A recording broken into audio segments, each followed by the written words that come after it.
Happiness overload dito sa Family Feud. Nanalo po ang anak ng mga pogi. At 130,000 pesos na ang meron sila. Ang goal nila ay makakuha na total cash prize of 230.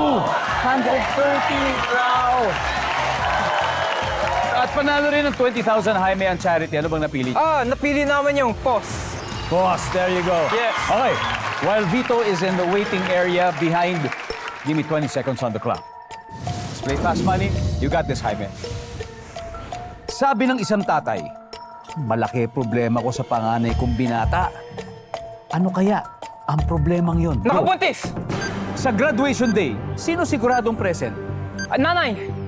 Bukod sa pagkain, ano pang pinapadeliver mo? Inumin! Gawaing bahay kung saan gumagamit ka ng gloves. Carpenter! Salitang pwedeng mag-describe sa talampakan mo. Salitang pwede mag-describe sa talampakan. Masakit! Masakit! Let's go! Alright, sabi ng tatay, naku, malaki problema sa panganay kong binata. Ano kayang problema ngayon? Nakabuntis! Survey says, Yoy! Pwede sa na! graduation day, sinong siguradong present? Ang nanay. Ang sabi ng survey, Yoy!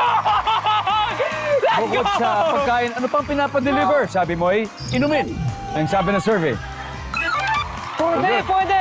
gawaing bahay kung saan gumagamit ng gloves, carpenter. Ang sabi ng survey, uy, salitang pwede mag-describe sa talampakan mo. Sabi mo yung masakit. Ang sabi ng survey, oh, wala. But it's okay, Jaime, 81. That's a good 81. start. Good start yan, buddy. Good May start. tawala ako kay Vito. Sige, kaya niya yan. Let's welcome back, Vito! Dito, si Jaime got 81 points. Ibig sabihin, 119 to go. Kaya mo yan. At this point, makikita ng manonood ang sagot ni Jaime. Okay. Give me 25 seconds on the clock, please. Okay. Sabi ng isang tatay, nako, malaki ang problema ko sa panganay kong binata. Ano kaya ang problemang yun? Go. Sutil. Sa graduation day, sino siguradong present? Nanay. Kuya. Bukod sa pagkain, ano pang ipinapadeliver mo?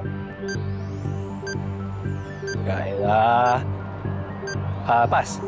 Gawaing bahay kung saan gumagamit ka ng gloves. Sa paggawa ng kotse. Salitang pwede mag-describe sa talampakan mo. Mabango. Let's go, Vito! We need 119 points. So sabi ng tatlo ko, malaki problema sa panganay kong binata. Ano kaya ang problemang yun? Sabi mo ay sutil, ang sabi ng survey. Meron. Ang top answer, nakabuntis. Nakabuntis. Sa graduation day, sino siguradong present? Si Kuya, ang sabi ng survey. Uy, wala. Ang top answer ay parents, ako ni Ham. Tapos ang next, teachers. Tapos estudyante. Bukod sa pagkain, ano pang pinapadeliver? Hindi na natin naabutan.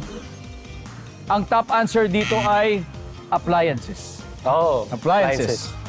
Gawaing bahay kung saan gumagamit ng gloves, sabi mo ay paggawa ng kotse, ang sabi ng survey.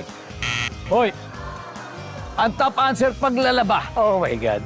Salitang pwede mag-describe sa talampakan mo, sabi mo, mabango. Ang sabi ng survey, 100. meron naman. Muntik na! Di mo na Muntik na umabot 100. Ang top answer ay magaspang. Anyway guys, congratulations dahil mag-uuwi pa rin kayo ng 130,000 pesos. Ayan naman.